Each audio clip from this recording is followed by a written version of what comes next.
नाज़रीन, peoples party senator Sikandar Mandhro लाडाणो करे वियो आहे, जंहिंजो मढ़ 3 ॾींहनि खां पोइ पाकिस्तान आंदो वेंदो। सिकंदर मंथरो अमेरिका में इलाज हेठि हो। ख़बर अवां सां शेयर कयूं पिया। Peoples party senator doctor Sikandar Mandhro लाडाणो करे वियो आहे। पीपल्स पार्टी जो सेनेटर सिकंदर मंथरो अमेरिका में इलाज हेठि हो।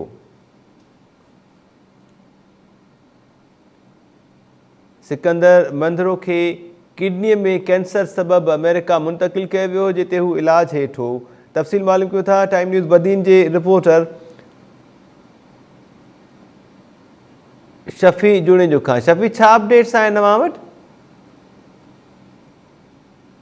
पीपल पार्टी जो पुराणो जियालो है, हू जुल्फ़िकार अली भुट्टो ऐं मोहतरमा बेनज़ीर भुट्टो शहीद सां तमामु वेझो रहियो ऐं हमेशह पीपल पार्टी सां जेको वफ़ादार रहियो।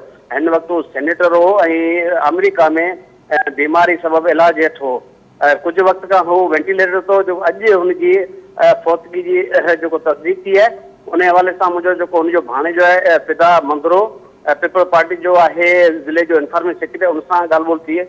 उन्हें बिल्कुल कंफर्म कयो त डॉक्टर सिकंदर मंदरो जेको हिन दुनिया में लाडाणो करे वफ़ात करे वियो आहे। ऐं तव्हांखे ॿुधाइण नालो डॉक्टर सिकंदर मंदरो पीपल पार्टी जो अहम अॻवान ऐं कारकुन हो ऐं सॼी उमिरि हुन पीपल पार्टी सां गॾु गुज़ारी। जी शफ़ी, सिकंदर मंथरो काफ़ी सीनियर अॻवान हो पीपल्स पार्टी जो। ॿुधाइजो केतिरे वक़्त खां वठी हू अमेरिका में इलाज हेठि हो?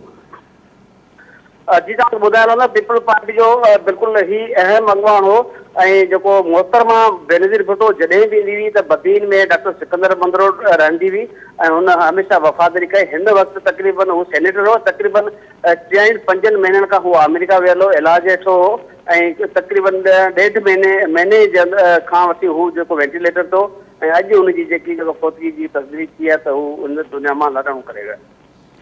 ठीकु आहे। सिकंदर मंथरो जो मढ़ ॾे आणण जे हवाले सां संदसि ख़ानदान पारां छा ॿुधायो वियो आहे?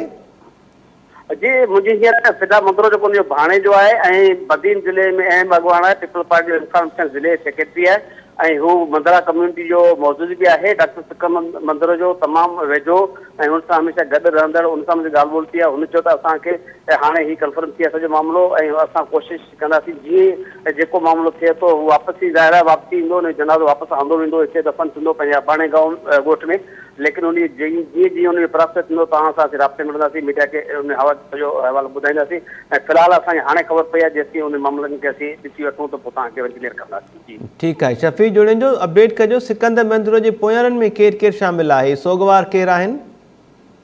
जी हुनजो पुटु आहे जेको उहो बि अमेरिका में पढ़े थो, हुनजी न्याणी आहे उहा बि जेको सो ॿाहिरि मुल्क में आहे, हिते शायदि डॉक्टर आहे ऐं हुनजो जेको घरवारी आहे हिते बदीन में, बदीन जी जेको सिराणी जेको आहे इलाइक़ो आहे उन में हुनजो भई ॻोठ बि आहे, हुनजी वॾी जेकी मंदरा बिरादरी उहा बि हिते आहे ऐं हिन जो जेको बदीन में आहे हिनजी रिहाइश हुई ऐं हींअर जेको सो कराची बदीन रोड ते हिन पंहिंजी जॻह ठाराई हुई, रिहाइश अख्तियार कई हुई त ही मंदरा कम्युनिटी जो अहम अॻवान आहे ऐं बदीन पीपल पार्टी जो जेको जियालो सम्झो वेंदो। जी